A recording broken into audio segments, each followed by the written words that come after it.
Feeling ko hindi nyo mahulaan itong hawak ko ngayon. Iba-iba kulay, may green, may red. Minsan, pure red siya. At may green on top. So, hindi to sibuyas. Bigyan ko kayo ng hint. Prutas to. At matamis na prutas. Meron bang hindi matamis na prutas? Pwede mo siyang balatan gamit ang kamay. So, last hint natin, ito ay binanggit sa Bible. Siguro alam niyo na to. So, 5, 4, 3, 2, 1. Ito ay fig. So, sa Tagalog ay igos. Titikman natin kung ang lasa nito. Meron akong tatlo. 1, 2, 3. Taran. Para sa mga maliliit na trumpo. Siguro marami sa inyo nakakaalam na story nito sa Bible. Ito yung kinurse o yung sinumpa ni Jesus na wag na mamunga. So, nangyari ron, one time, naglalakad si Jesus kasama yung mga mga followers. One, naka-like and sub. Tapos, naglalakad siya, nakita siya ng puno ng fig. Ito nga. Tapos, ang ganda ng niya, mga hindi mabunga, madahon, tapos green na green. So, lumapit na si Jesus para i-check, para kukuha sana siya ng bunga kasi gutom nga sila. Pagpunta niya roon, walang fig. Kaya, na-disappoint siya, kinurse niya yon. Pero, isipin nyo, hindi pa naman fig season nun. Hindi pa talaga tagbunga ng fig. Parang unfair naman dun sa fig tree, di ba? Dahil hindi naman siya dapat mamunga, pero kinurse pa rin siya ni Jesus. So, bakit kaya? Lagay nyo sa comment yung mga theologian. So, anong tingin nyo? Parang unfair dun sa fig tree, di ba? Na hindi pa nila fig season, hindi pa siya mamumunga talaga, hindi niya kaya mamunga kasi nga hindi pa oras. Pero sinumpa siya ni Jesus, yung puno. Diba? Kawawa naman yung fig. Anyway, bumalik tayo dito sa fig fruit. Tatlo yung makakainin natin ngayon kasi pabulok na. May nagbigay lang na sa amin nito estudyante nung asawa ko. So, tara, tingnan natin. I-slice mo siyang ganun, pero pwede mo naman siyang kamayin. So, kakamayin ko na. Tingnan yung loob. So, yan para siyang trumpo. Or para ring sibuyas. O, saan?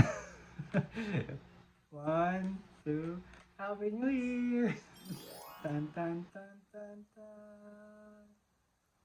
Wow! Ang kaloob-looban. Kunyari, nagbebenta tayo. Pamain po. Rekta na to. Ayan. Itadakimasu.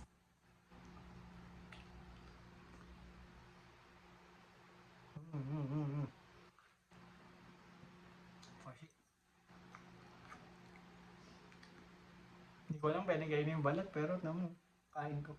Sarap eh. Malasa na to. Wait lang ha. Ang sarap eh. Ito hindi mo ito kakainin itong tangkay. Yung lahat na yan. Oh lala.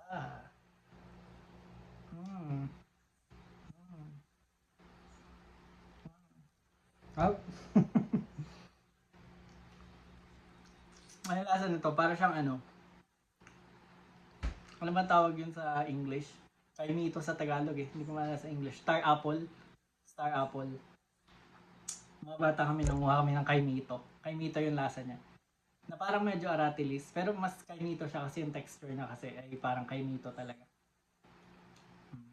Sa mga social dyan, hindi nyo alam yung kaimito. Star apple sa English. Sarap. Ito yung fig. Hindi ko na siguro busin yung dalawang, tamis masado.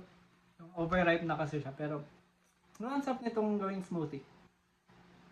Fig, tumubo to sa Japan. Pero parang nag-start daw to sa Middle East. Yung mga doon sila, sa Afghanistan, ganun.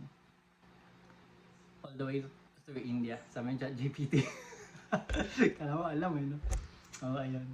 Well, balik pag-vlog. Day 1 of 100. Yan yung sabi ng misis ko. Sasabi ako, nag-give up na ako sa pag-vlog. Kasi masyado nang busy sa buhay, lalo nagkaanak. Kaya lang, nag-start yung misis ko ng Day 1 of 100.